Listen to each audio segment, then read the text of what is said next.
Good afternoon, everyone. Welcome. We'll get started in just a couple of minutes as more people join the call. But please feel free to drop a hello in the chat. Let us know where you're joining from. We will be kicking off in a few minutes. Thank you.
Good afternoon, everyone, and thank you for joining us today for Alyssa's Law Explained. I'm Natalie McTeer, CEO of Vivi. Today's session is co-hosted by Vivi, Make Our Schools Safe, and Raptor Technologies. Together, we want to help you understand what Alyssa's Law requires, what compliance looks like in practice, and how schools can build on that foundation to better protect students and staff. Just a few housekeeping tips here. We are recording today's session, so we'll be able to share that recording with you and all the slides from the presenters from today's session tomorrow. Now you are going to hear from three speakers today. Laurie Alhadeff from Make Our Schools Safe, Chris Porter from Raptor Technologies, and Joe Taliver from Vivi. Now, at the end of the session, we're going to close with a live Q&A, so please be dropping your questions into the Q&A panel. Now, our first speaker is Laurie Alhadeff, CEO and co-founder of Make Our Schools Safe. Laurie's daughter, Alyssa, sadly lost her life at the shooting at Marjorie Stoneman Douglas High School on February the 14th in 2018. In the years since, Laurie has become one of the most effective school safety advocates in the country. Her work led to the passage of Alyssa's Law, which has now been adopted in 12 states, with federal legislation currently under consideration. She's also served as the school board member for Broward County, Florida. Laurie, thank you sincerely for being with us today. The floor is all yours now. Hi, everybody. My name is Laurie Alhadeff, and I am Alyssa's mom. Before February 14th, I was a stay-at-home mom, soccer mom, loved to drive my three children to soccer practice. And after the shooting happened, I knew in order for me to make a direct impact and change and to have a seat at the table that I needed to run for the school board. So I've been on the school board for the last 7.5 years, and I was chair for 2 years.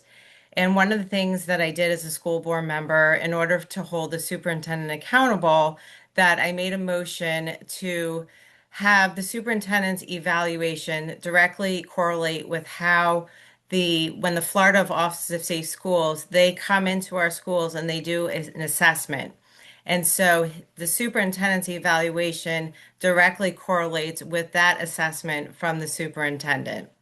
And so it's really vitally important that school board members hold the superintendent accountable to make sure that the safety at our schools are being done with fidelity across the schools, so across every school. So my daughter was Alyssa. Next slide. Alyssa, this picture of my daughter, Alyssa, she was just so beautiful, all-American girl. Unfortunately, she was only 14 years old when she was shot 8 times in her English classroom. Alyssa played soccer, and on February 13th, Alyssa played in her last soccer game. And when Alyssa got in the car, I turned around to Alyssa and I said, Alyssa, you know you just played the best game of your life. And she was like, I know, Mom. And Alyssa's soccer number was the number 8. And when you turn the 8 sideways, it's the infinity symbol, which means forever. And so forever, I will be Alyssa's voice and help to make safety vitally important across the district, across the country with Alyssa's Law. Next slide. So I received a text message on February 14th saying shots fired at Stoneman Douglas High School, kids running and jumping the fence. And I immediately had this sense of loss that came over my body. I knew something was drastically wrong. It was Valentine's Day, and Alyssa wasn't really looking forward to that day because she didn't have a Valentine. And that morning, I drove Alyssa to school and I gave her in a gold bag chocolate bar and a pair of earrings that I put in Alyssa's ears. And I dropped Alyssa off at school. And Alyssa was so beautiful. She was wearing a black and white dress. And I said, I love you to Alyssa. And that would be the last time that I would see Alyssa alive. On that horrific day, there was no communication. We didn't know what was going on. I drove my car as fast as I could to Marjorie Stoneman Douglas High School. There was law enforcement everywhere, and parents were standing around. We were just looking at each other. We didn't know what was going on. And then Alyssa's best friend Abby came up, and I remember looking at Abby and then looking at the space next to Abby and asking, where's Alyssa? Moments later, Abby got a text message from a friend saying that Alyssa was shot. And I immediately fell to the ground hearing that. And I blocked that moment out in my life for months. It was the horrific moment of my life to hear that my daughter was killed in her English classroom. That day, the gunman walked onto campus and he walked past the guy in the golf cart who didn't call for a lockdown. He didn't call the code red. He didn't have a panic button. And he knew it was Crazy Boy walking onto the campus with a gun bag. He walked into the 1200 building, which was unlocked, and started to load up his gun in the stairwell. He even told a student to get out of here, that things are going to get bad. Alyssa was in room 1216, and the shooter shot directly at Alyssa. Unfortunately, Alyssa was in the direct line of fire. The shooter went down the hallway, was shooting more people, and then unfortunately, he came back to Alyssa's classroom. And Alyssa ran back, and she, as you know, was an athlete. And I really feel that if Alyssa knew what to do, she would have gone into her safety protocols and got out of the direct line vision from the door. And Alyssa was shot in top of the head, in the heart, and the femoral artery. Then that day on February 14th, that changed my entire life. Like I said, there was no communication. We didn't know what was going on. I ended up going with a police officer to the hospital, thinking that Alyssa was there, but she wasn't. And then he took me back to what they call the reunification center. That time, people were running around. They didn't know what was happening. They kept putting us as parents into a space if you couldn't find your loved one. And then they put us into this massive room, and I was just wearing this thin little black tank top, and I was freezing. Not only was my mind going into shock, my body physically was going into shock because it was so cold in that room. Later that night, they took my husband and I, the FBI, into a room, and they said that they didn't want to talk in front of me. And I just said, no, just say it. And he said that Alyssa was shot in the face and that she was unrecognizable, which was the wrong information. Alyssa was shot 8 times, but she was not shot directly in the face. That night, horrifically, they had us signing paperwork. They made us drive our own car home.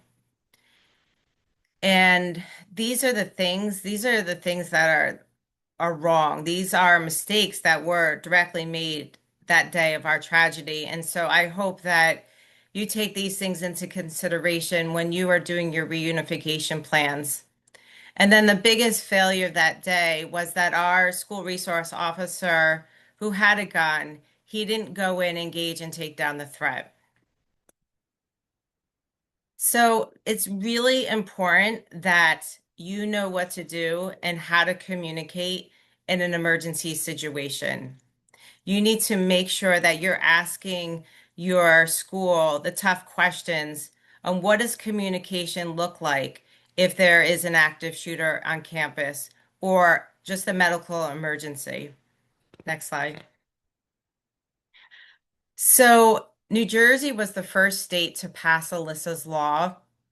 One of Alyssa's friends' moms contacted me shortly after the tragedy in 2018 and said they had this panic button bill. We would love to honor Alyssa and call it Alyssa's Law. And I said yes.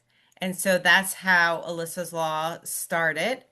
And Alyssa's Law is basically to be used for medical emergencies or in the worst case scenario, like the Appalachia shooting, in an active shooter situation. And so when that wearable panic button is pressed, it's directly linked to law enforcement so that they could pull up the cameras in the schools, get eyes on the scene, and then better direct their school resource officers exactly where to go to take down the threat and to get EMS there faster to come in and triage any of the victims. Next slide. So we have successfully passed Alyssa's Law in 12 states. And our goal is to pass Alyssa's Law in every state across the country. So you can see on this map in the blue is where we've passed Alyssa's Law.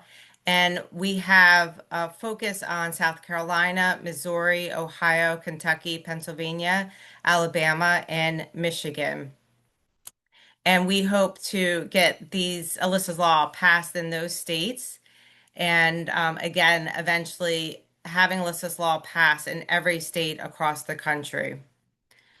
So Alyssa's Act, HR 6809, creates standards for emergency response. So in 1974, they passed standards for the fire alarm pole stations. So when you go into schools today, you don't even think twice about seeing a fire alarm pole station or sprinklers. We know that these things are in place if there's a fire in schools. But we haven't had a fire in schools where people were massively killed since like the 1940s. But unfortunately, we continue to have school shootings in our country.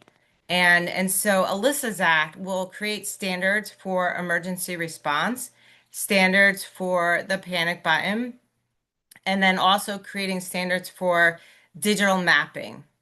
And this will help to strengthen emergency response and also coordination with first responders. And then making sure that everybody is trained on what to do in an emergency situation. One of the most important things that you could do is make sure that you are doing tabletops with your bringing in all the key stakeholders, your law enforcement, EMS, 911 center. It's so vitally important to train and implementing your panic button in the emergency response in your schools. And this way, and hopefully it never happens, but that when that day comes, that everybody knows what to do and to be able to execute and to be able to get to the threat as quickly as possible. I say that I lived in the Parkland bubble. I never thought that my daughter, Alyssa, would be murdered in her English classroom here in Parkland. And it breaks my heart every single day knowing that Alyssa is not here. It is very, very traumatic and very painful to lose your child because I sent Alyssa to school. And my boys go to Florida State University, and just over a year ago, FSU had a school shooting there.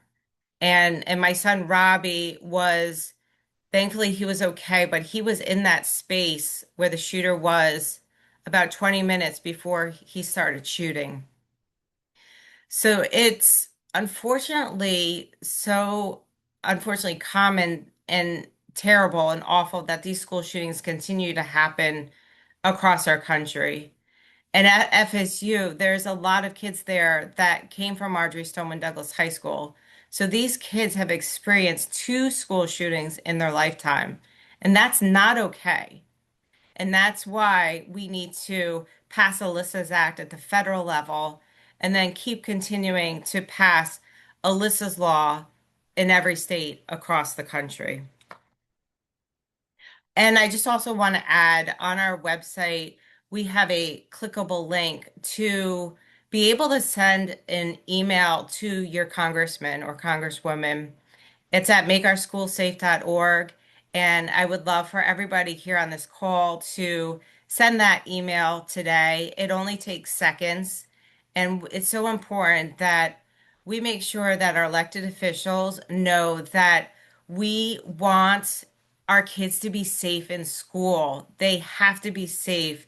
And so by enacting these laws like Alyssa's Act and Alyssa's Law, it's just so vitally important that we put these layers of safety protection in our schools. Next slide. And so part of the key requirements for Alyssa's Law and for the panic buttons is that once that panic button is pressed, it directly links to the 911 center. And then we want to make sure that throughout campus that there is comprehensive coverage. And so that alert gets to the 911 center as quickly as possible. You know, one of the things that happened, or few of the failures that happened the day of February 14th was the cameras were on a 30-minute delay. So when law enforcement went into the camera room, they weren't looking at real time. It was a 30-minute delay. And then also the radios were like bricks that they weren't working. And then the 911 center, as we know, it was totally overloaded. So communication was a complete failure that day. But training, training, training, it's just so vitally important that we know what to do because in these life-threatening emergency situations, the body goes into fight or flight. And you're going to fall back to your training and knowing what to do in these emergency situations. Next slide. Thank you, Lori. Let's see. We have, I believe Natalie has a couple questions that Yeah, we're thank we're you, getting there. Laurie. Laurie, I'm so sorry for your loss. It must be incredibly painful having to share the story, but the work that you're doing is so important and so powerful. So thank you so much for sharing the details today. I do have a quick question before we move on. When you visit a school that has actually implemented Alyssa's law well, what does good implementation look like on the ground at the school? So every teacher and staff member at the school, even the janitor, they all need to have their wearable panic button. They need to be trained on how to use it, especially when they're under stress. And the panic button has to be layered into the school's emergency plans and then also being used in their regular drills when they drill on emergency response. Excellent. Thank you, Laurie. Thank you. Next up, we have Chris Porter, and Chris is the Director of Product Management at Raptor Technologies. Raptor is trusted by more than 60,000 schools worldwide. Chris leads the product team behind Raptor Badge Alert, a wearable panic alarm designed specifically to help schools meet the requirement of Alyssa's Law. Thank you, Chris. Over to you. Sure, there we go. All right. My mute button moved when I got control of the screen. So sorry, I was like, uh-oh. Thank you. And that's a tough act to follow. It's such a serious topic. And we certainly take that very seriously at Raptor and what we're doing there. As we kind of go through here and talk about what we do at Raptor, it actually mirrors exactly what we're seeing out there with Alyssa's Law. So we have, and I'll kind of go through some details in here, but we have emergency management software that does not only managing things in an emergency, but there's a full drill component to that as well. And we strongly believe that if you're not practicing these for every fire drill, every lockdown drill, everything else that you're doing, that you're not going to be ready when the time comes. I was former military, so the train like you fight or fight like you train, it's all tied together, right? So we have to be practicing those things ahead of time. A key component to everything that we do is that 911 connectivity. We actually partner with a company called Rapid SOS so that all of our schools can ensure that whether they press a wearable button, they activate from the web or from a mobile device, or if they activate using our API, so some other system activates it, that automatically that connection goes to 911, and that'll go to them in frankly two ways. It goes to them as a voice call, so they actually get a live human that's calling 911 through Rapid SOS, and they also get a pop-up on their Unite portal, so they get it in multiple ways to ensure that 911 is getting that directly through that 911 trunk line. We offer that through Badge Alert, so I'll talk a bit more about that. That's certainly our wearable panic. And then I'll talk a little bit more about our digital integrations. And certainly Vivi is one of those, but we have a variety of integrations that we work with to make all this come together. A little bit about us. We've actually been in business for over 20 years. And we're probably the largest, if not one of the largest, school safety software platforms out there. We have initiated in the last year over 51,000 emergency responses. We actually have team assist so that not only can staff use it for bigger emergencies, but they can use it for smaller emergencies. Obviously, we're seeing a lot of drills. And those Raptor Connect partners is a key component for us when we talk about the ability to make sure that not only everybody in the building, knows and 911 knows, but connecting to other systems that are out there. And I think that's a really key part of what we do. Where we start with is that just comprehensive mobile web and wearable platform. The Raptor technology will allow you to initiate an emergency from any laptop, any desktop, from any mobile device or tablet. So if you have the app or if you're using the browser, you can download those and control that. And all of that allows you to have different levels of emergencies as well. So we actually tailor directly to the school and whatever they're using. So whether they're using a run, hide, fight methodology, or if they're using, I love you guys and the standard response protocol, whatever it happens to be, we're going to adapt to them. And then a key component to that is obviously our wearable device, which is a network that we create. It's a standalone badge network that runs on top of our entire system, so that again, every teacher, every janitor, every single staff person in the building has the ability, no matter where they are, inside of the building or outside of the building, to initiate an emergency, to let everybody know. When they do that, so when they press that button, whether they're inside the building or outside, because we actually do fence-to-fence coverage with everything that we do. So we're going to ensure that that badge will work and provide a location, no matter where they are on that campus. We then are going to, make sure that we're making noise on the phone. So those that have installed the phone app are going to get an alert on the app. We have desktop alerts actually. But I'm not going to spoil Vivi on that because they actually handle that part for us. To make sure that people have there and a number of integrations, we also can tie into things like, the uh, access control systems in the school or a PA system in a school. The whole idea being that, if you have an event that happens, if I'm a staff person and I want to initiate that event, I want to make sure I'm telling the people in my room. So, I have a way to tell them right away, but I need to make sure I'm telling the people in my building, in my campus, that there's an event. And we also need to make sure that we're telling that wider response community through that connection to 911. And what we do at Raptor makes sure that all of those people with a single button press are going to get those alerts no matter what. So a little bit about, went, I think we're both clicking at the same time here. Hold on. Let me get caught up here.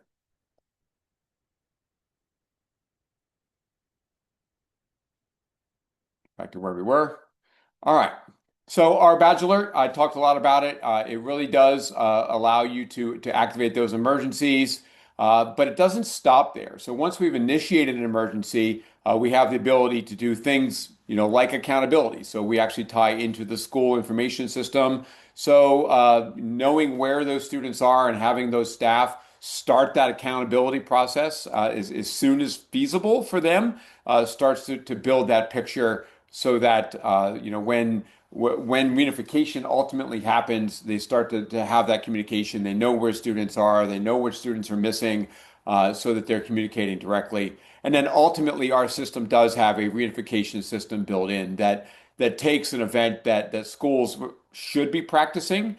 Probably don't practice as much as they should, although our system lets them do that. But it takes something that's a very chaotic event for any school and tries to calm that chaos so that we're not only do we know where the students are, we know which parents are checking in, we're then automatically matching that because we have all that data out of the student information system. We're then keeping track of which students have been accounted for, who they went home with. We're automatically notifying all of the guardians to let them know that their student was picked up and by whom. So it just really adds that calming to the chaos that's out there for that reunification event. And a key part of all of what we do, kind of going back into that badge piece, is that location and making sure that when an emergency happens, every single person that is involved knows where that emergency is. And that's a key part, whether you do activate from a badge or from a phone. We're actually able to share that location with not only, obviously everybody on campus, but those responders as well, so that they know where to respond, they know how to respond, and they can direct that response to the best way possible. So, when we look at what we do, we do have a silent panic alert system. It is fully compliant with Alyssa's law. We really are enabling our users to initiate that alert from a variety of means and then connect to 911. And it really is so important that they do that, and we give them the tools to do that. And I think that while we certainly tie to a number of systems, one of the more important ones out there is making sure that everyone in the building knows that this event is happening. So certainly one way we might do that is through a PA system, but we're actually finding that that doesn't necessarily give the people the type of information they need to react, because it's a very it's usually a single message that gets played, and it's not a great way to provide this ongoing communications. So it's really why we've partnered with companies like Vivi to be able to provide those alerts and a lot more context that we can provide any other way. Thank you, Chris. I've actually got a few quick questions before we move on. Yeah, I just wanted to know, what's the most common mistake that you see schools making when they actually roll out a panic alarm system? I think that the biggest mistake is, I think, to echo Lori in terms of training and drills. I think there's a large assumption when we talk to schools where their head of safety is usually somebody that is law enforcement or law enforcement background, or they've been doing safety for a long time, and they just assume that when they throw out terms and actions that everyone's just going to completely understand what those mean. But what they're trying to, the people they're talking to are many times teachers first. They don't have an emergency response background. They don't, they haven't, acted in those types of emergencies before. And so by either not drilling or not really being clear about the expectations and what it means when we say a word like lockdown, what does that really mean? What actions do we want you to take? And how do we communicate that so that they actually are following the steps that we want? And just saying that you told them and putting in an email isn't enough. There needs to be not only the training, but then that real-time prompt that happens during that emergency as well. And then I guess going on from that, when a district believes that they're compliant, what areas do you think that they should be double checking to make sure that they are actually compliant? Sure. So compliance is an interesting term to use. If you ever follow Pixar, if you ever watch a documentary on that, they always say their movies are released, they're never done. I think school safety is the same way, right? You have to start somewhere, but you're never done with school safety. You're going to constantly be adding to and practicing what you do. And then if you practice it, you should learn from that and then change what you're doing for next time. So you should just be constantly iterating and making changes to what you've learned during those drills so that you can just get better and better. You're never actually compliant in the sense that you're done and you can check the box on school safety. School safety isn't a check the box type of thing. Thank you. Very comprehensive. Thank you, Chris. Our final speaker for today is Joe Taliver. He's our Director of Product at Vivi.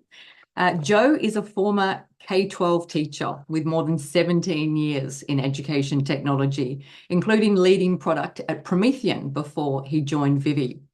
He shapes the Vivi platform that serves as the essential operating system used daily by more than 825,000 teachers and students for crisis resilience, instructional impact, and campus communications. Joe, over to you. Thank you. Yeah, thank you. Good afternoon, morning, evening, wherever you are. Very early morning for Natalie, as she is in Australia, if you can't tell. Thank you, Lori. Thank you, Chris. As Natalie said, as a former teacher and a parent, this is very moving to me to be a part of this. So, as Lori talked about why this really matters, and Chris has shown how the alarm gets raised, I want to talk about how Vivi gets in there to help with the minutes between the alarm being raised and then responders arriving. Because the speed of that alarm matters, and so does the speed and the clarity that teachers, staff members see and what they do next. So Vivi, as Natalie mentioned, it's a campus operating system. It runs on every display and every device in the school already. Projectors, TVs in the classrooms, digital signage in the hallway and cafeterias, and teacher and staff computers. Today, it's the system that 3,000 schools are using. We're in 175,000 classrooms, 825,000 teachers and students use this every day. And that's what makes it different for safety. A silent alarm tells the building that something is wrong. A connected system tells every staff member in every room exactly what to do, where to go, and who to look after. So Vivi delivers on situational awareness. So what does this actually mean? That's real-time visibility across the campus. That's so every staff member seeing the same message at the same time on the screens that they already use. This takes the alert into action. So the alert signals the problem, but then with clear on-screen instructions, this tells people exactly what to do next. And verified delivery and response within our system, safety wardens will receive the message that an alarm has been triggered. They know who has acknowledged those alerts, and more quickly, there's no guesswork. We don't need to be in that unknown state. There's also no gaps in the communication. This reaches that last mile to make sure that everyone sees it. Aside from it just being an alarm or just being a strobe, we get those screens turned on and activated that way. All right. So let me just simplify how this works, just to kind of lay it all out there. Vivi turns every display and every staff device in your school into a communication platform. In the classroom, that's going to be wireless screen sharing, lesson content, and student work being presented for the teacher that's actually teaching in the day-to-day. Across the campus, it's digital signage about this weekend's schedule and whether they've paid for prom or not. It could be the morning announcements and day-to-day communication, just regular. That way, it's constantly being used throughout the period across every single day. And that's because Vivi was built especially for schools. We're not adapted from some corporate platform, some other sort of AV technology. We kind of have a philosophy to really just focus on education. So designed from the ground up for the schools is how we operate day to day and how our product operates. This matters in a crisis because, as Chris pointed out, they don't need another tool. They don't need to train again on something else. This is a system that is already in play and one that schools know how to work with, one that reaches everyone, everywhere, all at the same time. So, research worth pulling out here. So the FBI active shooter study covered 160 incidents from 2000 to 2013.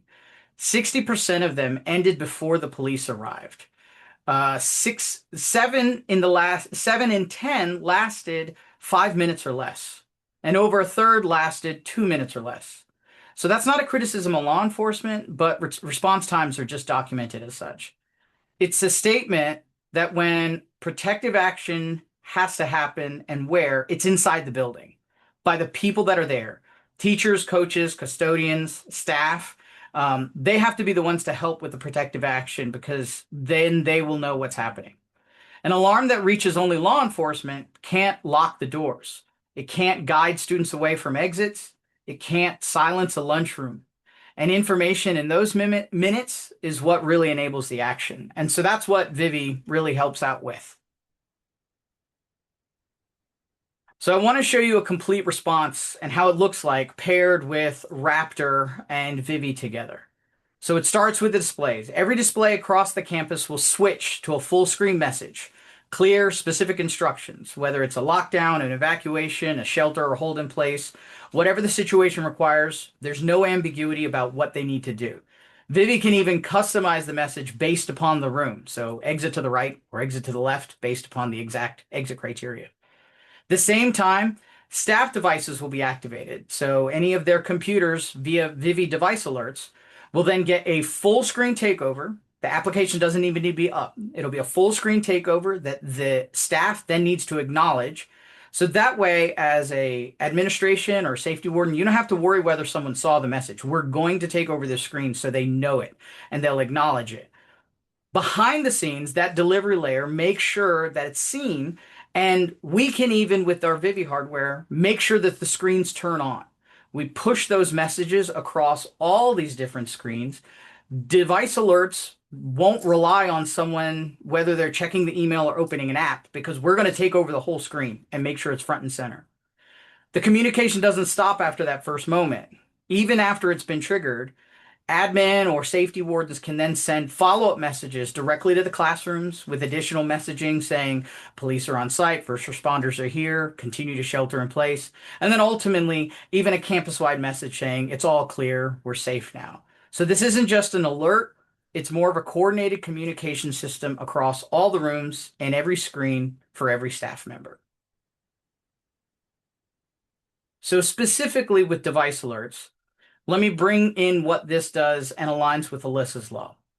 Alyssa's law is requiring the alarm to be silent to the intruder, and that is essential. But silent to the intruder doesn't mean that it needs to be invisible to staff. So the moment this alarm is raised, every screen on the campus changes, classroom displays, hallway signage, cafeteria TVs. It's not just a notification, it has those clear, specific instructions. And like I said, you can even customize exactly what is shown room by room. On staff devices, the Vivi device alert takes over full screen, again, has that acknowledgement, and that message can't be dismissed. They can't exit it until they hit that acknowledgement button. That makes sure that every teacher or staff member in every space on the campus, whether they see a screen or not, if they have their device with them, they're going to be the ones that it's going to be there for them, not just the person that is pressing the panic button. So what does a connected safety response look like in practice? Basically, if a staff member activates their Raptor badge, the Raptor alarm will go out and handles the connection to the first responders. At that same time, via API, the Vivi side takes over and activates all those displays with the instructions on what to do. Device alerts will take over all of the staff computers with that full screen takeover, as well as the acknowledgement in real time. So Raptor takes care of getting the alarm out. Vivi makes sure that every staff member acts on it. With one activation, we have complete reach and complete visibility. So drilling a little further for that acknowledgement side, after every incident, and as the incident is ongoing, there's a record within our platform. So Vivi Central shows exactly who was reached, and it's time-stamped per user with their acknowledgement. Which devices have received the alerts, which staff haven't acknowledged, and which clients were offline or undelivered. This matters for 3 reasons. First, accountability. Second, for review, so you can improve for next time. And then third is the kind of documentation that districts, insurers, and parents expect after an incident. That way, every alert becomes a learning event. Just like Chris said, this way you can continue to train, continue to improve, and get better when, God forbid, you actually need to use the system. Okay, I want to close by tying it together with how we started. Alyssa's Law is about saving lives. Raptor's badge raises the alarm. First responders are on the way immediately. And that's what Alyssa's Law is exactly what it was written for. This connected response with Vivi is what makes every second after that count. Every display, every device in your school, it carries those instructions to all the staff members and visible for students, all at the same time with very specific information. It's tracked. And with one response, every student and staff member in every room, we get to work with those in every day. So this isn't something that's kind of new or jarring to them. So as we wrap up here, I'm going to stop there. If any of this was useful information, we've got an upcoming 14-day trial that you can try out the Vivi device alerts, so you can run it in your own environment with your real staff devices with no hardware to install. Otherwise, thank you for the time. I'm going to pass it back to Natalie as we open up for, I think, Q&A time now. Thank you, Joe. We might just slowly go through these slides where the QR codes are to give people a little bit of time to take a shot of this and take the next step towards Alyssa's Law compliance. So this is Make Our Schools Safe. If you would like to join and take action today and get behind Alyssa's Law and advocate for it in your state. And Joe Tulliver is taking a photo of that one. Well done, Joe. This next one is for Raptor. This is about Raptor's badge alert. If you would like more details about Raptor's badge alert. And then, as Joe indicated, this one is for the device alerts for Vivi. And this is the 14-day free trial that we do offer at Vivi. Thank you very much. Joe, I will actually ask you a quick question before we open it up. We do have some questions about budget, actually, that we will ask in a sec. But for this one, for a school that actually wants to start somewhere but has limited budget or funding, and obviously at this time of the year, you know, the funding may have already been committed elsewhere, what would you tell them to focus on first as a small step with a limited budget? Yeah, I mean, I think especially making sure that we have our bases covered and is much more versatile. Oh, sorry, I see a question to go back to the first QR code, by the way. Apologies. My ADHD kicked in. I saw a little message. I was like, oh, we've got to help them. So I think covering classes so that way we can make sure we're getting the most out of what we're doing. And I think Vivi is especially well positioned for that because we can be used beyond just the emergency scenario, but making sure we get that message across, just like we said at the top with Lori and what's in Alyssa's Law, making sure we can communicate so staff and students are safe ultimately, I think would be the first step. Thank you, Joe.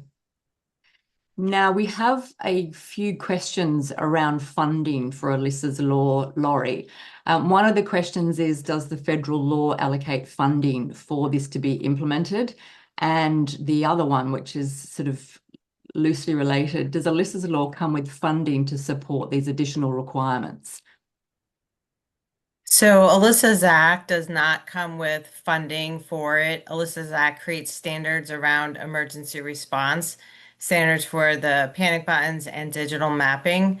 But Alyssa's law at each state, so it looks different. And so what I would suggest is to scan this QR code.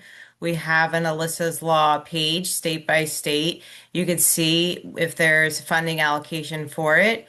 Yeah, our goal is always to try to get Alyssa's law mandated and funded, but sometimes it just doesn't work out that way. But at least it's a step forward. It's a step that, states are starting to look at this type of technology with Alyssa's law having panic buttons.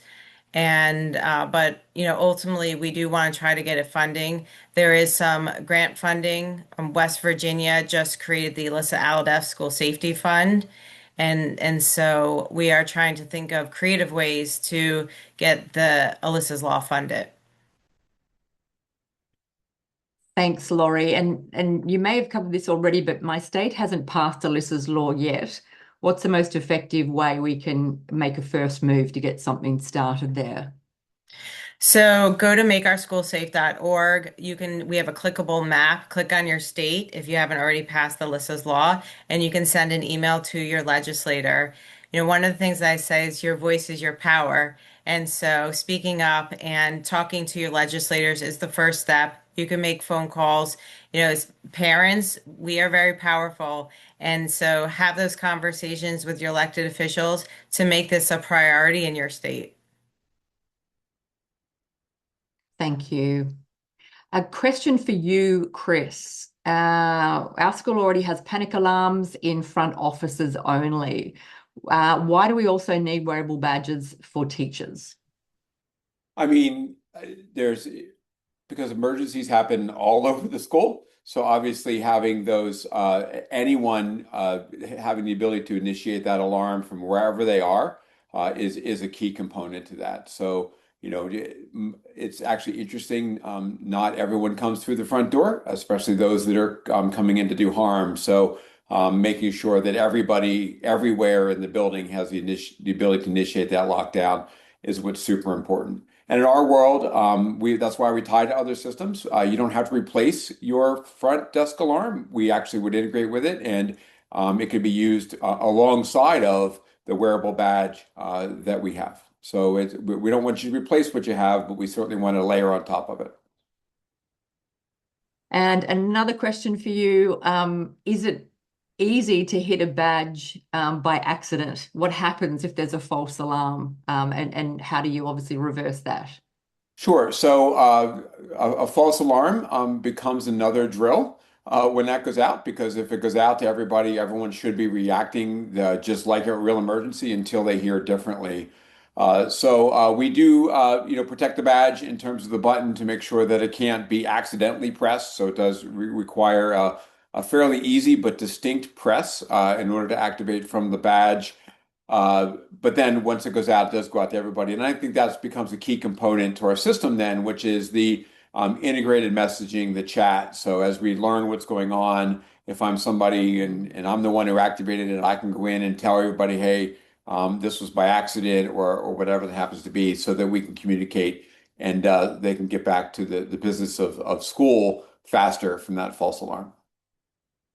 And Chris, what about substitute teachers or guests that are sort of rotating through the school constantly? How would a badge alert system work with a guest? Sure. So for a substitute, they typically get a regular staff badge. So as they sign in the morning, they're going to be given a badge that works just like any other teacher's badge would work.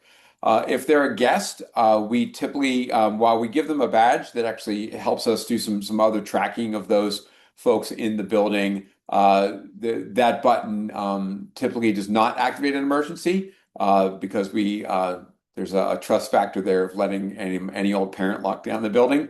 So they don't typically have that ability, but they do have the ability to press a button on that badge to signal for help, so that it would alert school officials to let them know that, hey, this teacher is alerting to something, is not typically triggering that building-wide lockdown. Thank you, Chris. Joe, one for you. We already have district-wide email alerts and a PA system. What does Vivi give us that we're not getting through that system? It's a great question. Yeah, so when it comes to that side, obviously a PA system will cover the audible side, but if you're maybe in a space with uh, hearing impaired students, or you're in an area that is too loud, like a cafeteria, and you need to have something visual, Vivi will make sure you get that visual coverage. As well, with the device alert side, maybe if a staff member is in a room away from any of those things, but they do have their computer or their device with them, we're going to be able to get that message, plus that acknowledgement. So that's kind of layers on top of it between an email alert where you got to hope that they have their notifications up. We're going to take over that screen to make sure it's front and center, and then again that visual impact for the extending beyond the PA. Thank you. And Joe, another one, how do we test without triggering a real emergency with something like Vivi device alerts? Oh, it's a great question. So this is one that you can actually just set up a test emergency within device alerts, with very customized screens that sort of signifies that way. Secondly, paired with Raptor, we can trigger it separately without it actually activating the full E911 alert side on the Raptor end, and Vivi can just push out the message with clear instructions of this is just a drill, and follow through on that side. Thank you, Joe. And Laurie, a question for you here. Leadership hasn't made this a priority. As a member of a school board, how should I bring our school board's attention to change this? So other part of Make Our Schools Safe is we have MOS clubs where students help to create a culture of safety in their school. And we had two students go to their school board meeting and be a public speaker. And they were able to convince their school board to get panic buttons in their schools with $700,000 worth of funding. So I would say start a MOS club at your high school, but also parents too. You have a big voice. Go be a public speaker at your school board meeting and let your school board members be accountable for saying why or why not they're going to implement the panic buttons in the school. So have the conversation, force the conversation, because school safety is utmost importance, and we need to make sure that our kids are safe and when they go to school that they come home alive. Absolutely, Laurie. That's a really good point that students can start MOS clubs. What about teachers as well? What kind of encouragement or advice would you give a classroom teacher who's obviously got a very full plate already? How can they get involved and start a MOS club? So go to our website, makeourschoolsafe.org. We have a link to MOS clubs. You could reach out to our MOS club director, Allison, and she'll walk you through it. It's a free program. We have our MOS club handbook on the website. And the students are really incredible, really making their school safe, having school safety pep rallies, bringing in elementary schools to the high schools. And it's incredible. And it's all about forming those relationships and creating that culture of safety. And we want students, if they see something, say something, we could prevent violence from happening before it happens. But the teachers can be a MOS Club advisor, and you are a key part to making the MOS Club program work at your school. Thanks, Laurie. We've just had another question come in for you. I don't think Alyssa's law has passed in Illinois, but I'm curious if in other states, does having a mobile app that can launch emergency protocols in the hands of all staff fulfill compliance? So it depends on the state, and it depends on the specific Alyssa's law and what it specifically says, whether it says specifically a mobile app or a wearable panic button, or it might not speak to either one, just might just say a emergency response device. So go to our website again, makeourschoolsafe.org, and you can see in your state how the law specifically speaks to how the panic button is being implemented. Excellent. Thank you, Laurie. I'll do one final call for any other questions that anyone would like to put in the Q&A panel before we wrap up.